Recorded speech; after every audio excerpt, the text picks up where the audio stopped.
Hi, everyone. It's Nihongo-de-USA monthly investor meeting. Today, we are going to talk about Midwest Japan conference. So let's start.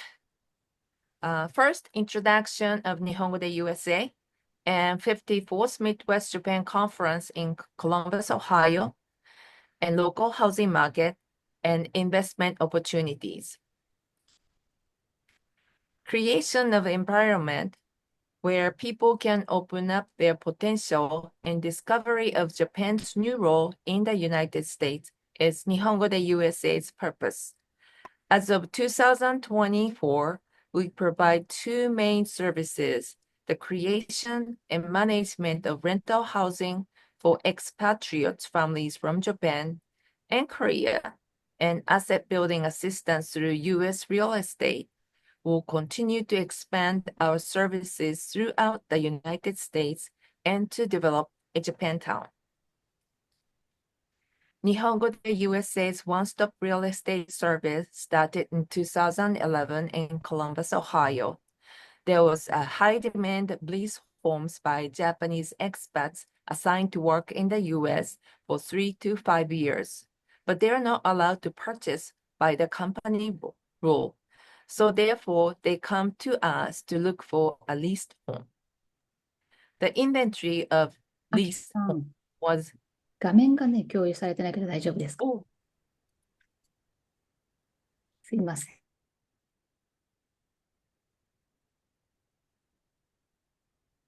is it shared now? Yes, thank you. Thank you. ん So the demand was high, but inventory of leased home was very slim to none. So how we came up with the solution was that we started to show these expats who are looking for leased home houses on the market for sale.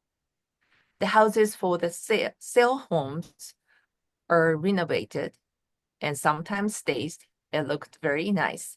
Expats were very happy. Well, after we identified the expat's long-term tenant, and we showed the combination of the house and the expat tenant to the investors, and they were happily purchasing homes for the expats and us. That's how this became our signature service, and we identify an investment opportunity to investors, help them buy the property, and after closing, we place a tenant. We also property manage, help with financial options to have those investors continue to buy more properties, and finally seek their exit plan also with professional resources such as accountants who understand international laws, real estate laws, and attorneys. So this is a map of United States and Mexico, where most of the Japanese automotive and manufacturing are the Midwest and central Mexico. And that's where our location of businesses are, and we're gradually expanding from one state at a time. So today's topic, 54th Midwest US-Japan Conference in Columbus. History of Midwest US-Japan Conference. It started back in 1967. The starting meeting took place in Chicago, Illinois, to open dialogue between business leaders from both regions, leading to the decision to hold annual meetings focused on economic relationships. Over the years, these meetings have transformed into annual joint meetings of the Midwest US-Japan and Japan Midwest US associations. The conference have attracted high-profile attendees, including governors from Midwestern states and executives from major corporations such as Toyota and Eli Lilly, Japan. The example, the last year, the conference was held in Tokyo. 1 year before was in Chicago. And this year, we held this conference in Columbus, Ohio. So each year, it alternates between Japan and Midwest states. So for Midwest city to be able to host this conference comes once every 20 years. Next year, Charlie is in Indiana. So we're looking forward to visit Indiana. Next year is back to Tokyo. And then following year is in Indiana. The purpose of this conference is the primary goal of these conferences is to exchange understanding, enhance understanding of Japan's market among Midwestern businesses and promote the Midwest as a dynamic business environment. The associations work collaboratively to develop knowledge about foreign investment opportunities in Midwest communities and showcase export potentials. As you can see, the investments from Japan has grown over the years thanks to this conference. This year, we are honored to host this conference in Columbus, Ohio. Ohio means good morning in Japanese. So during this conference, we were saying to each other, good morning to each other quite often, jokingly. 45 institutions offer Japanese language courses statewide in Ohio. Japan and Ohio share 15 sister cities.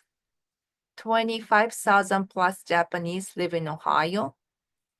Number 3 state for employment by Japanese companies. Ohio and Japan hold close relationships. Typically, the conference starts Sunday, but to us in Ohio, OSU football game is a big deal. So it actually started off on Saturday night with OSU game. And Sunday had excursion tours to the attendees to choose from Clippers game, short nose walking tour, and Japan marketplace tour. Let me share some of the videos from the opening ceremony.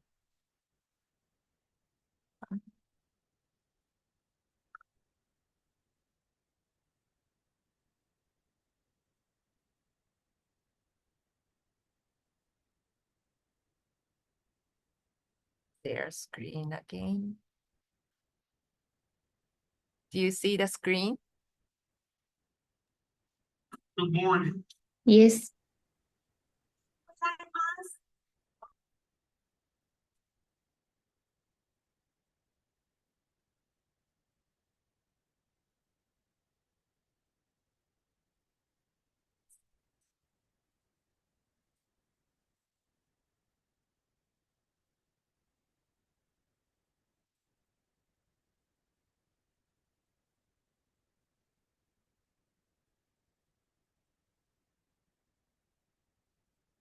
Do I have one more video here?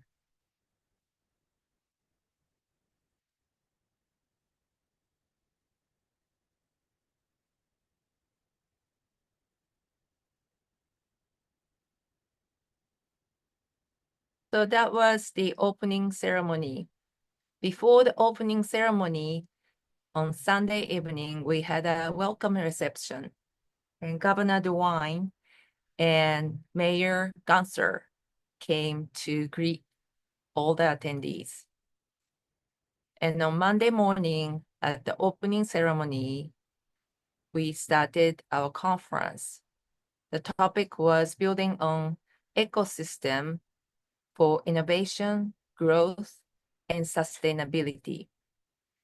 And I thought the ecosystem is such a Midwest term because instead of we are dividing a pie in Midwest, we are sharing ideas and collaborate with each other and how to create a pie bigger.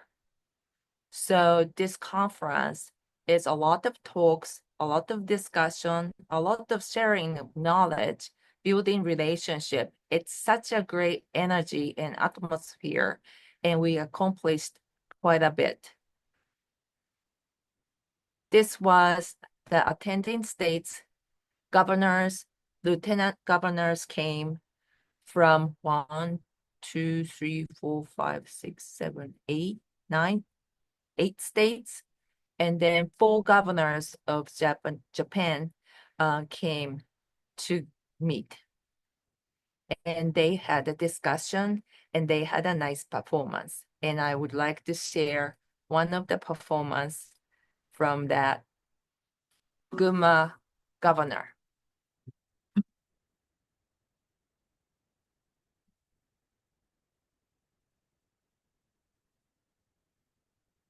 He is known to be such a player, and each year he always attend. And this year he was playing Purple Rain and introduced the beautiful scenery of Gunma Prefecture. So the slide will shortly start.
That's a great video, I thought. Of course, his performance is always great, but I noticed that in the past 3 years I've attended this meeting, each year governors show up and sell their state. And I think Japanese governor learned from Midwestern state governors about selling their land for investment. Because just like Governor Yamamoto, this slide is focusing on tourists from America to attract to come to Japan.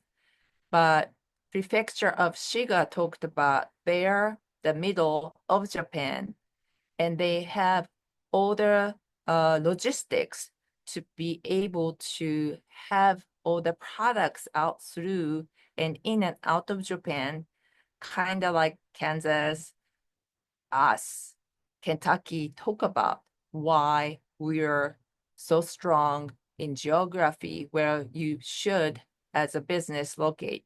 So it was very interesting. And Governor of Indiana, it's always impressive. He never reads off of anything, and he sincerely welcomes all the people from his own word. It's very encouraging. And all the states, I think, learn from each other. The competition is getting higher and higher to present their state in front of the Japanese businesses, how much they would welcome the Japanese businesses, and also how well they're prepared to receive the Japanese businesses. So Monday after the opening, we had excursion tours to choose from. I chose to go to Intel because the discussion was such that Intel might not be doing so well. So therefore, they might not be opening the operation. And I thought going to see it in my own eyes on what's really going on beyond the news on media was something of my interest.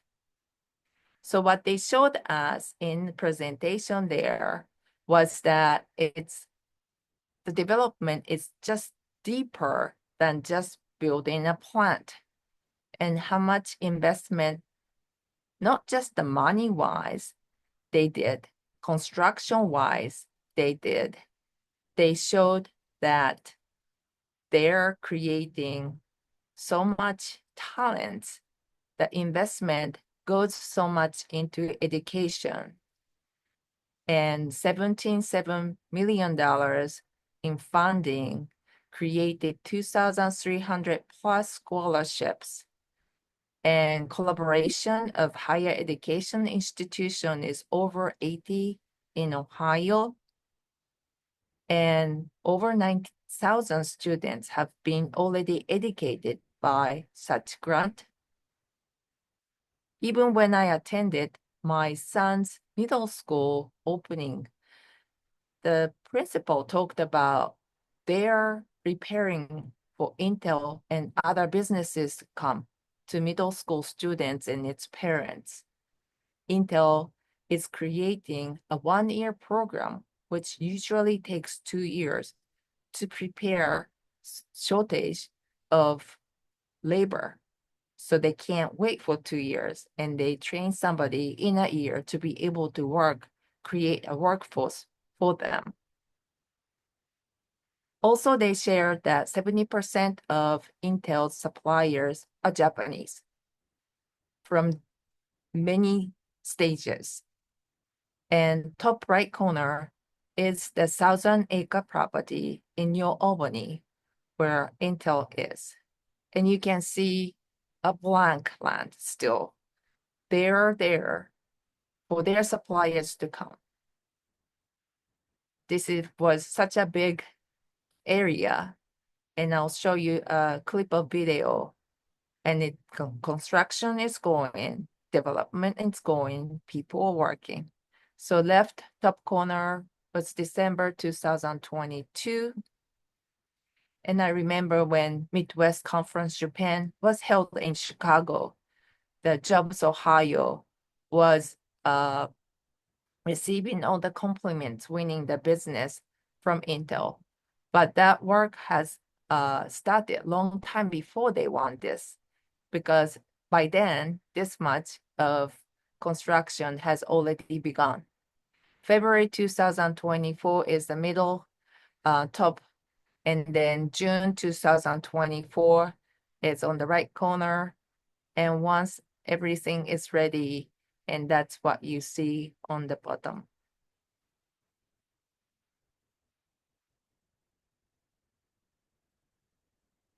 Here are some of the pictures from the site, and I'd like to share some video also.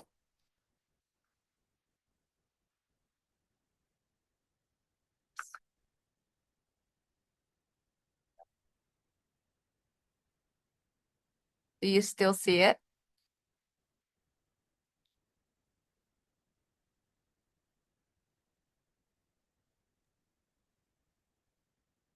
Not here to, Now we can see.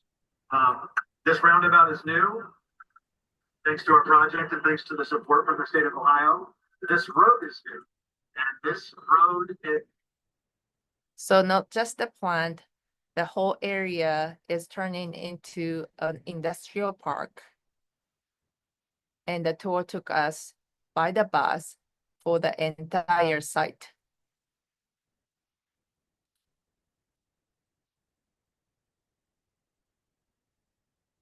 Monday night was gala at Ohio State House. There was a taiko drum performance, and it was very nice reception.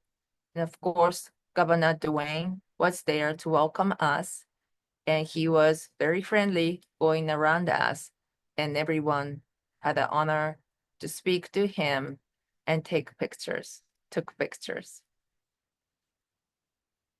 We were able to explain what we do for the Ohio businesses.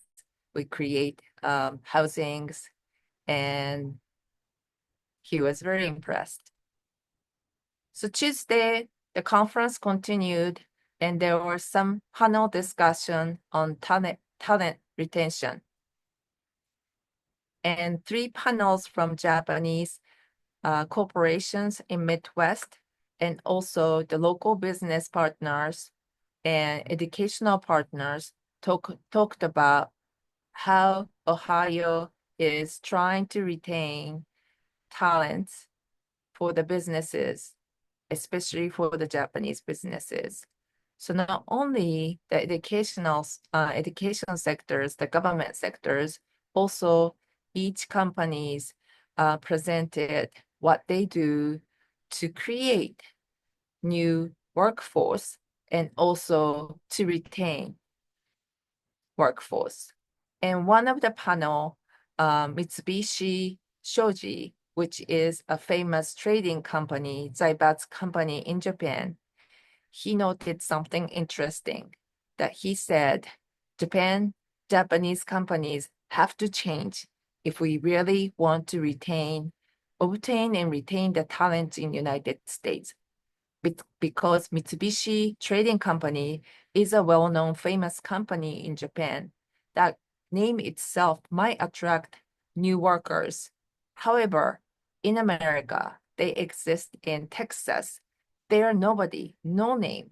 In order for them to get the workforce among other famous worldwide operational businesses, American businesses, it's really hard. And he is starting from zero, how the company could change. He looked at the board members of Mitsubishi Trading Company, all being Japanese. You have to report in Japanese. That itself, he thinks, that kills the business, because no Americans want to work for such company if you can only report to the head office in Japanese. I thought that was very interesting. The final day, we had a closing. We got to talk with Lieutenant Governor Toland from Kansas. We said hello, and we explained ourselves that we are providing exclusively expats housing for Panasonic, because his ending speech was also a song. He shared a song how he won Panasonic business by Commerce Department creating this song and send it to the Panasonic company. And finally, Panasonic Energy decided to put the plant in Kansas City. I showed the Intel 1,000 square acre site. Panasonic's site is 5 times bigger, 5,000 acres. It's such a humongous win to Kansas City.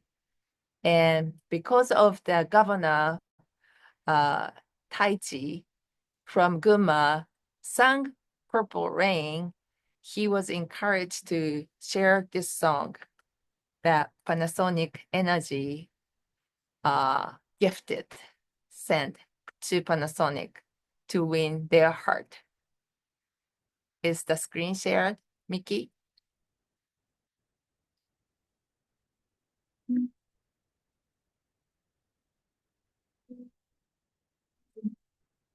Let's get to the world in which I live.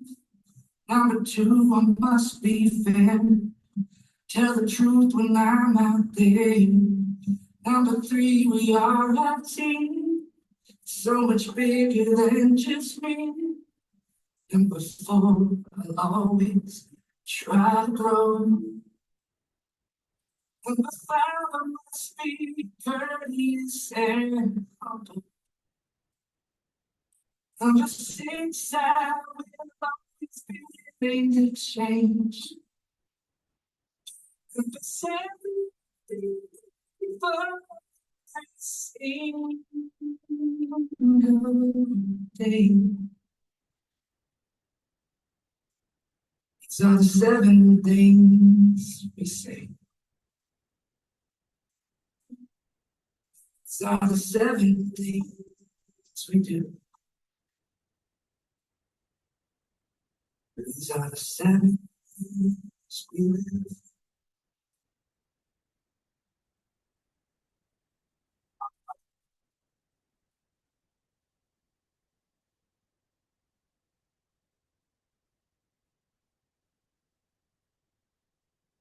So because he was so welcoming, he started to talk about Kubota expanding their operation. When we explained how we are creating Panasonic Energy's experts housing, he said, do you think you'll come to Kansas and help Kubota's operation as well?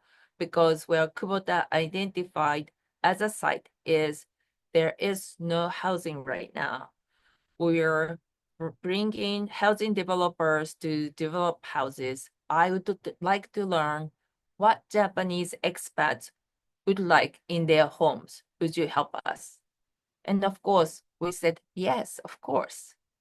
And after he suggested that, then I was encouraged to speak about Japantown development, which is taking place in Ohio.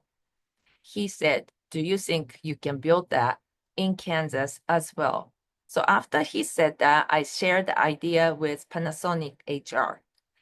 Panasonic HR said, currently they're building the plant and they're reserving 100 to 150 nights of stay in Kansas City at the local hotels every night for the next 5 years. If we create a Japanese-style business hotel with Japanese-style breakfast buffet, a hot tub, something to eat after they finished work at 10, 11, and then laundromat, more than just one set of washer and dryer. They will for sure would move all of business travelers to that hotel. So Lieutenant Governor is identifying some of the developers, and we have started to talk with investor group as well. Next conference, Midwest US Japan Conference takes place in Tokyo on September 7th through 9th in 2025. It just gives such a great opportunities to talk to each other, people who attend there that you might not be able to easily meet in everyday occasion, but they're there to sell their own land and their businesses. So they are so open to discussions. And I would like you to maybe take this opportunity to visit Japan and also attend Midwest US Japan Conference, because at that time, World Expo is taking place in Osaka. From Tokyo to Osaka is 1 hour flight or only 3 hour bullet train ride. You can hit both the conference and World Expo and visit Japan if you ever thought of visiting Japan in the future. Another thing we accomplished during this conference was that MLET, Japanese Ministry of Land, Infrastructure, Transportation, and Tourism, is sending Deloitte Thomas group to this area. We had a discussion with Jobs Ohio and MLET's intention to be part of smart city, sustainable city of Japantown in this area.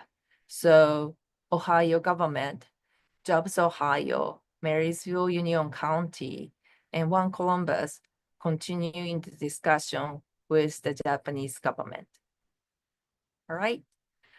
Thank you very much. Hope to see you in Tokyo next year in September.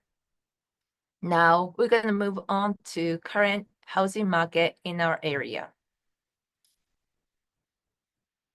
Patricia, are you here to present?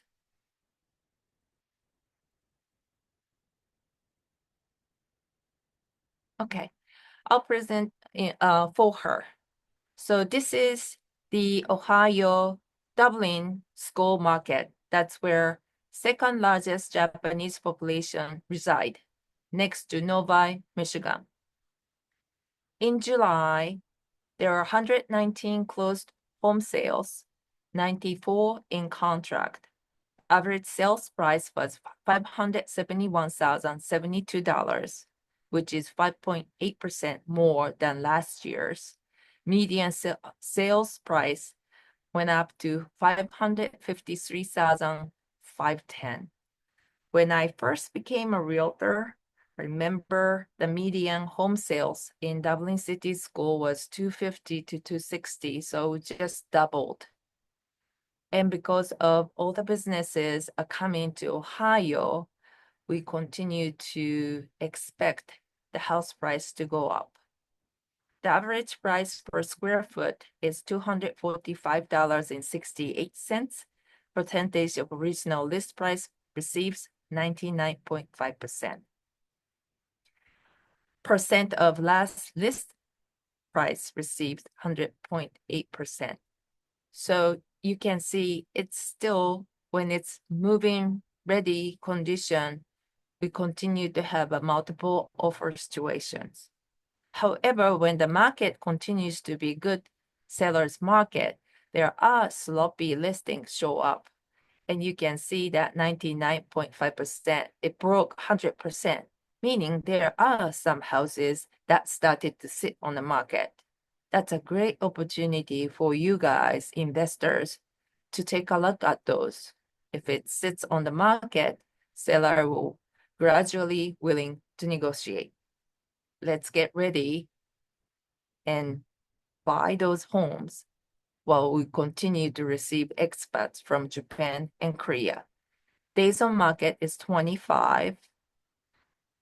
New listings 104. Median list price of new listing 532, 450.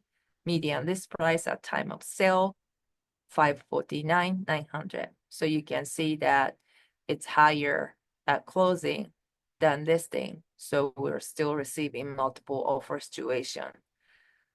Inventory of home for sale, 120 days. This is actually a great news because that's 21% more. Month supply of inventory is 1.5. time to buy in Dublin. Charlie, would you take over for West Lafayette housing market? Sure, Akiko, be glad to.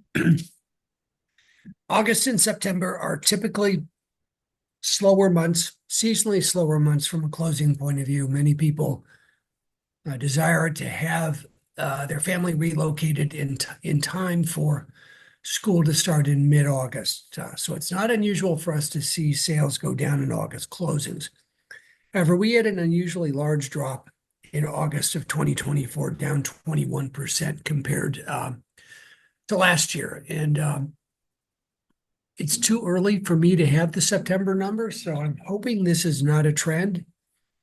Obviously, interest rates have moved in the favorable direction, and I'll have more to report at our next meeting. In August, the sale price continued to go up only by 3%. Again, I'm encouraged. There's nothing close to a boom in housing value. I'm sorry, a balloon that's about to burst in housing values. Although I'm tickled that it's only 3% because we are running into an affordability issue, and I don't like seeing house prices go up by 10% a year, at least in a market of our size. Days on market also slowed down in August 2024, up by 6 days compared to the prior year.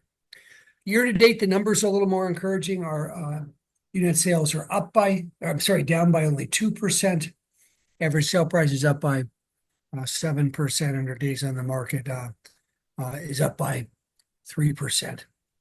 Somewhat encouraging is that our builders have done well this year.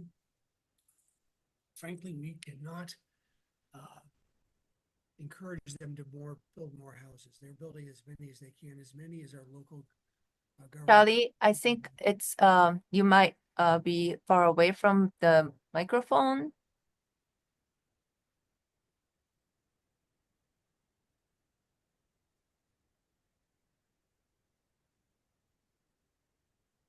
Akiko, I'm in a hotel and probably have some I hear you very well. I have a kind of an unstable internet connection. But encouraging piece of news is building permits are up year to date by 6%. And we have a fervent demand for new construction. We can sell them as fast as the builders can build them.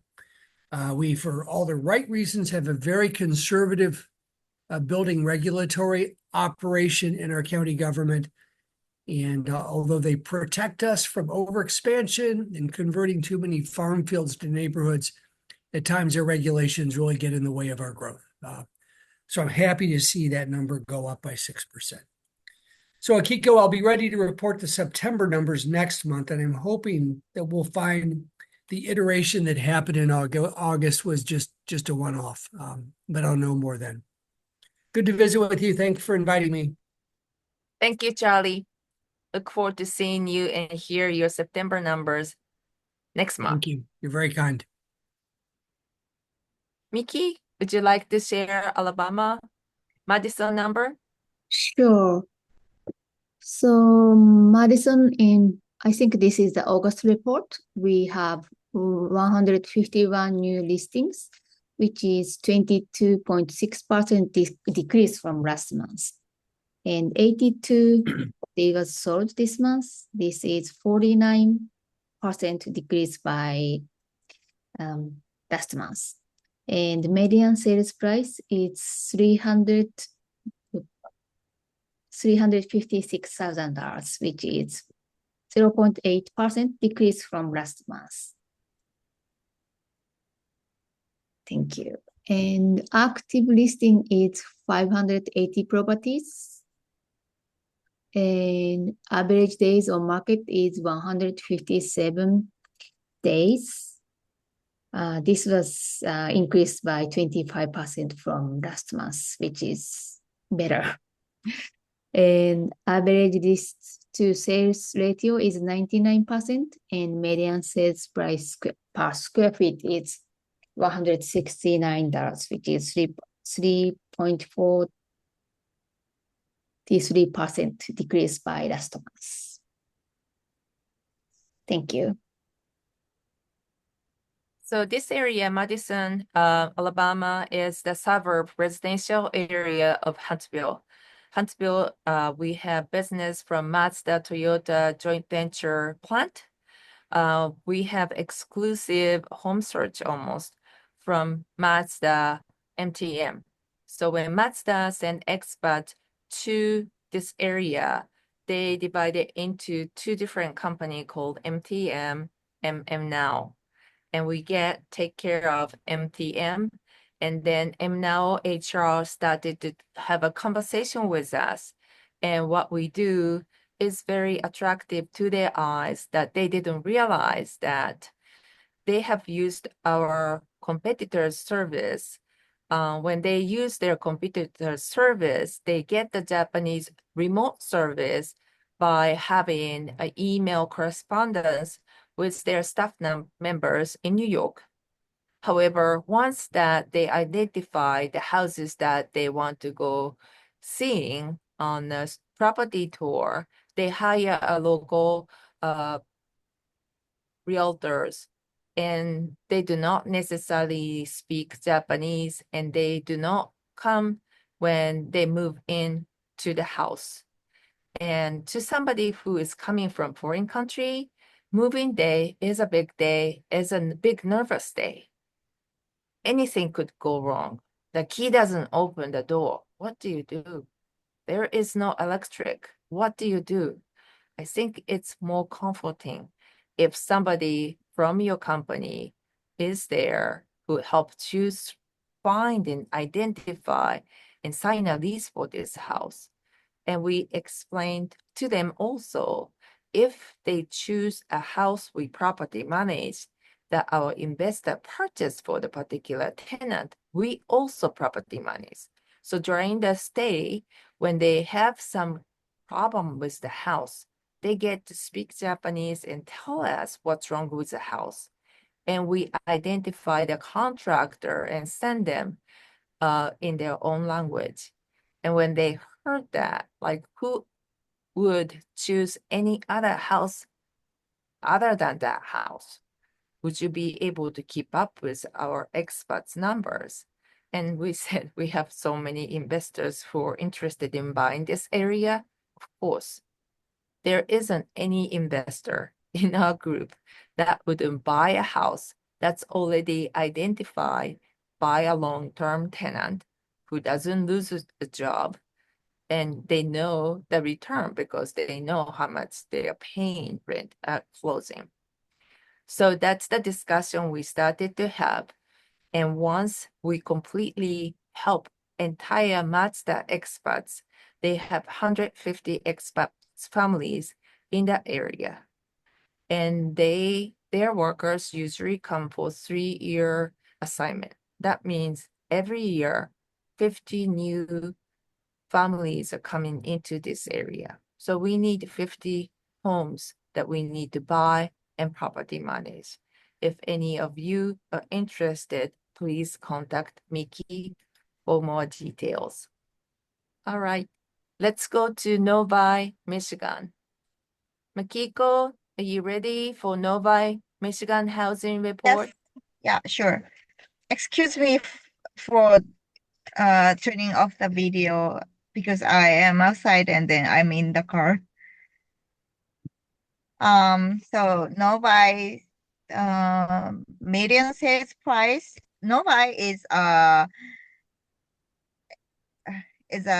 most Japanese populated city in the Midwest, and then with the best public school district in Michigan. So most of Japanese expats in Michigan choose to live in Novi or the adjacent area. Because Novi has a great school district, Novi's median sales price is almost $200,000 higher than the entire MLS in Michigan, which was $428,000 for August. I'm sorry, it was a $460,000 for August this year, which was that's 7.5% increased from the same month last year.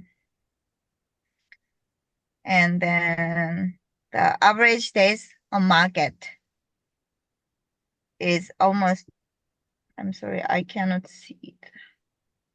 Little under 20%. I mean, 20 days, sorry. Yeah, it's under 20 days. But as the moving season ends and it's August, it's a slightly up, which means a great chance for the investors. Can I share the great investment opportunity in Novi? Yes. Yeah, it was all remodeled condo with one car attached garage, and it's adjacent area, Old Lake. It's only 6-7 minutes drive from center of Novi,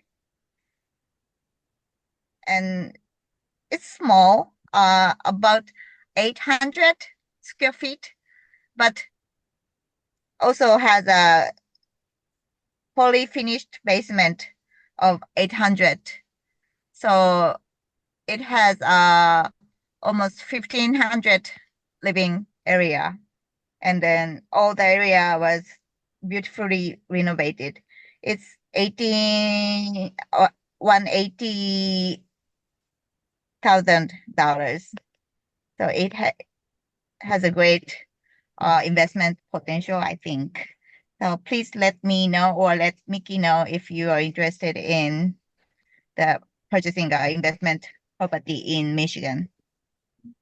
Thank you, Makiko. Makiko shared the worksheet of this return. So this is currently listed at $179,900.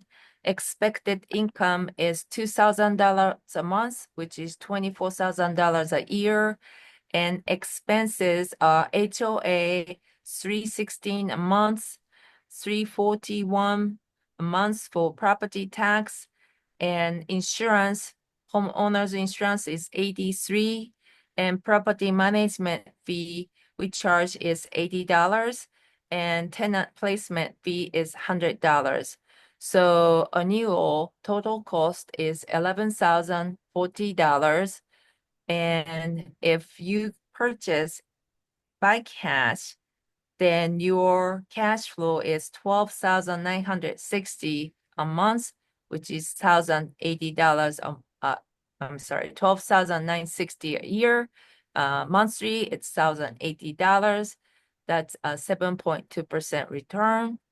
If you use the financing, put the 50% down, which is $90,000 at 8% interest rate with 30 years fixed rate, your monthly payment is going to be $660. So even after you finance, you still get the cash flow for $420. So for $5,044 divided by $90,000 is that 2%? I thought it would be more. 5,044 divided $90,000 is 5.6% return. It sounds like a good property to own. If you have any more questions, please contact Makiko. Makiko's email address, Makiko, MAKIKO, at Nihongo-de-USA.com. All right. David, would you like to share your Lexington, Kentucky housing market? Sure, I'd be happy to. So we are focusing mainly on Lexington in terms of the market because the single biggest Japanese employer in Kentucky is Toyota in Georgetown. And as we've been helping people, there are Japanese people in a few areas of Lexington, but in the last year or so, the people that I've been working with, most of them had asked to look in this zip code of 40503.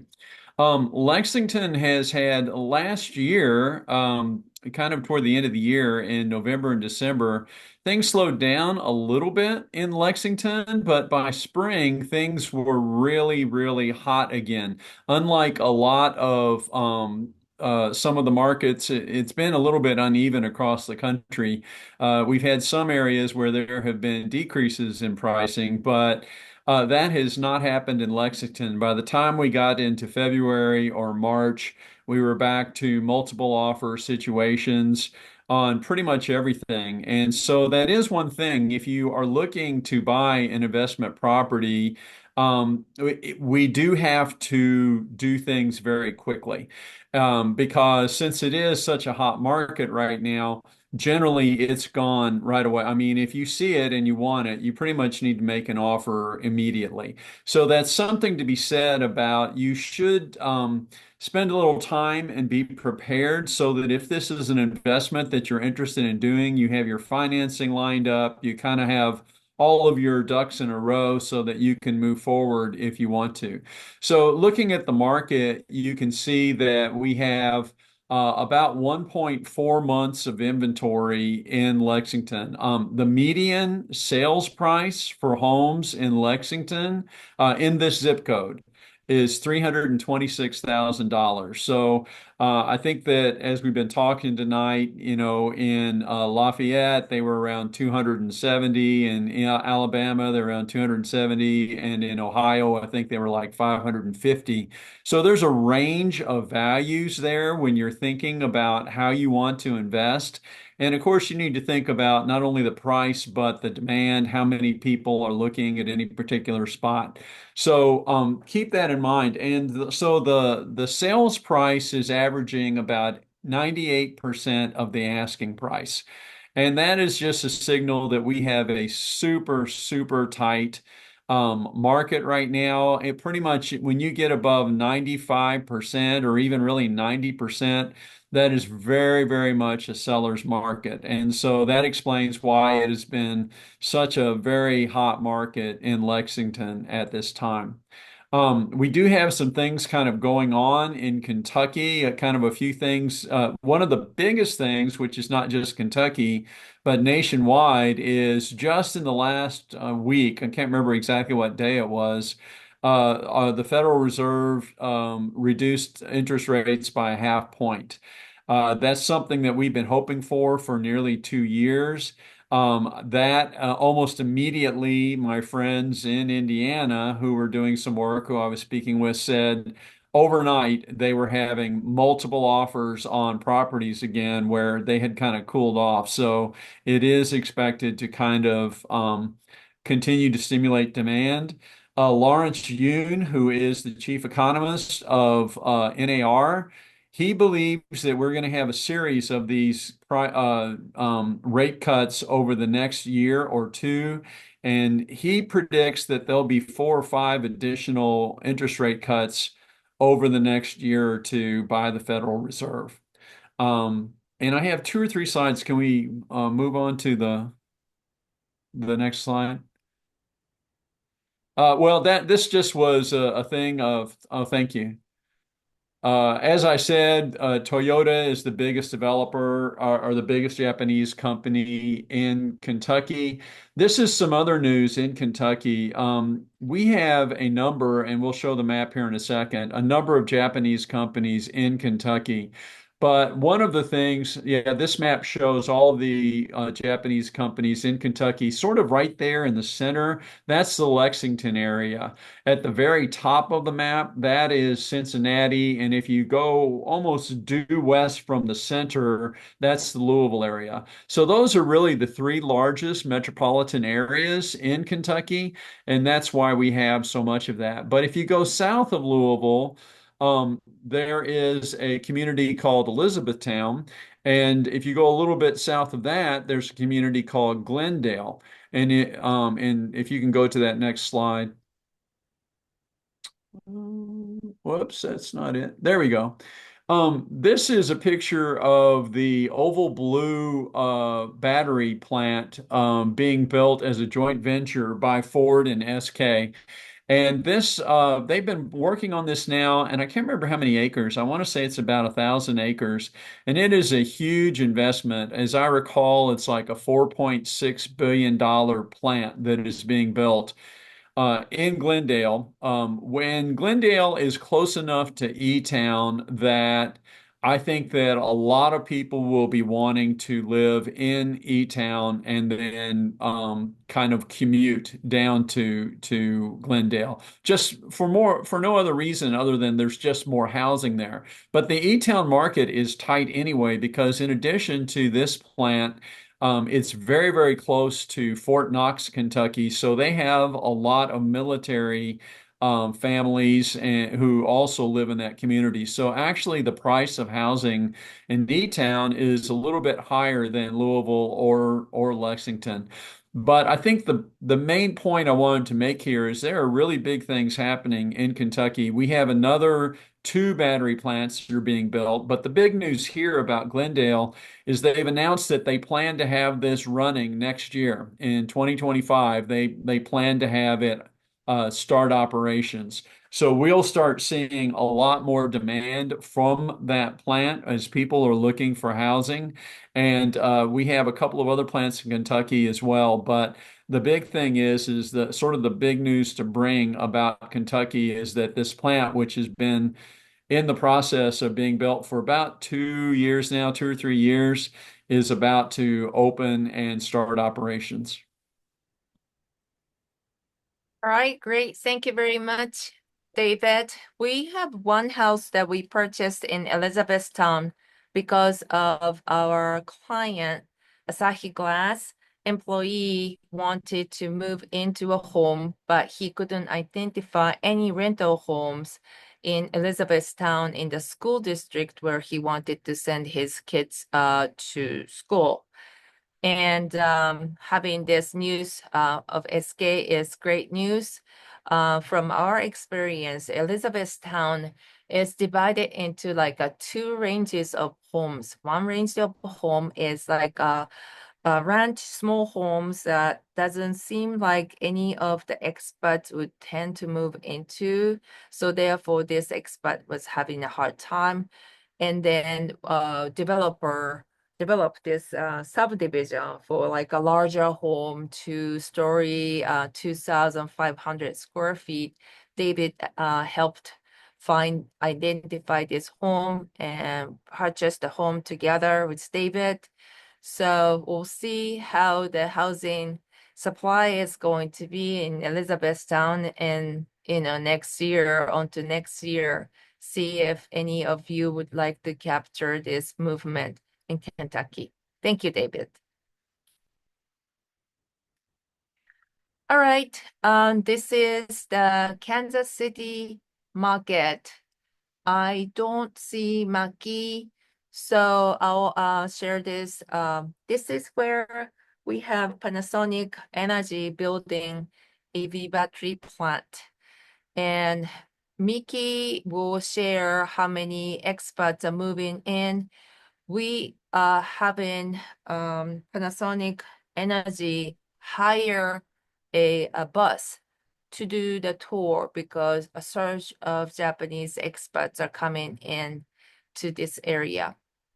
So this is the housing market in August. 2024 closed sales is 787. Average sales price 540, 597. Median sales price is 447,000. In that area, there is a lot of $1 million homes to a newer developed housing, and that creates a bigger gap between average sales price and median sales price. While the doubling, if you remember, the median and average sales price didn't change so much. Days on market until sale is 34 days. Percentage of original list price received 100.3%. You can tell if it's above 100, it's a multiple offer situation. So you're selling the house higher than your listing price. Pending sale 761. Inventory 1,459, and supply is 2.2 months. Miki, is there anything you'd like to add here, or you want to hold until you go on to the traffic of experts? Yes, I can go. Yes, I can do. I can explain by the experts moving. Okay. All right, here is the expats movement. Okay. Miki, Yes, thank you. Here is the expats movement. Currently we have those expats who is looking for a home and their budget in this chart. The area in Dublin, Ohio, we have 4 families. They are looking for their rental homes. Their rent budget is between $3,000 and $3,400. Novi, Michigan, we have 2 families and 1 couple. Family's budget is $2,500, between $2,500 and $2,700. And 1 couple, their budget is $2,000. Huntsville, Alabama, we have 1 family who is looking for a home under $2,680. Birmingham, Alabama, we have 1 family. His budget is $2,300. West Lafayette, Indiana, we have 1 single person. He is looking for apartment under $1,500. Fort Wayne, Indiana, we have 1 family. He's looking for a home under $2,300. Lexington, Kentucky, we have 1 single person. He is looking for apartment under $1,500.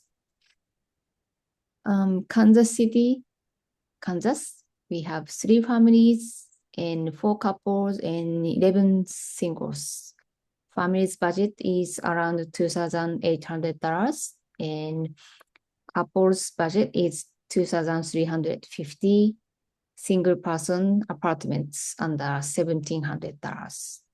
And we have investment opportunity for the families, and the home price will be around $400,000 and the rent will be $2,800. If you are interested in this investment opportunity, please let me know. And other states, Warren, Ohio. Yes, we don't have the office there, but we help expats, even we don't have office. And 1 family is looking for a home around $2,600 and $2,800 budget.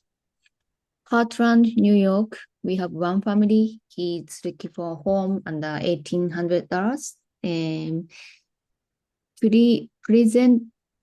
Pleasanton, California, which is in San Francisco area.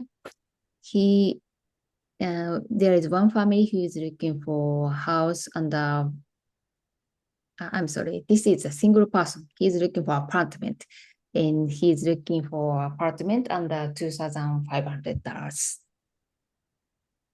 Thank you. That is all. great. Thank you very much, Miki. Do you want to continue on to investment opportunities? Sure. And here is a chart, and you can find your opportunities, and you can look for under by price or on the very right, we have a down payment to get cap rate. So maybe you can look for the price by down payment, how much you have money to invest. So currently we have the opportunities for investors in Michigan that Makiko introduced before, and we have condo for Kansas.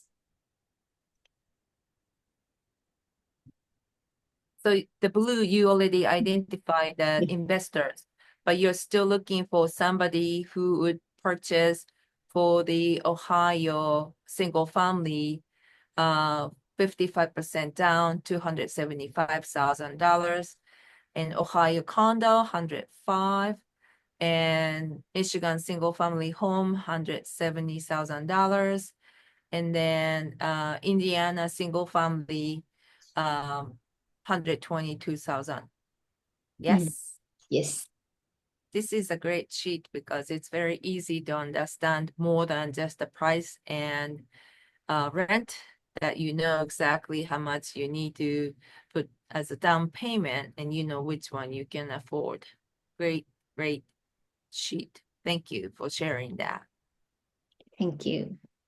If any of you have any questions in interest in these homes, we need investors like you right away. Thank you.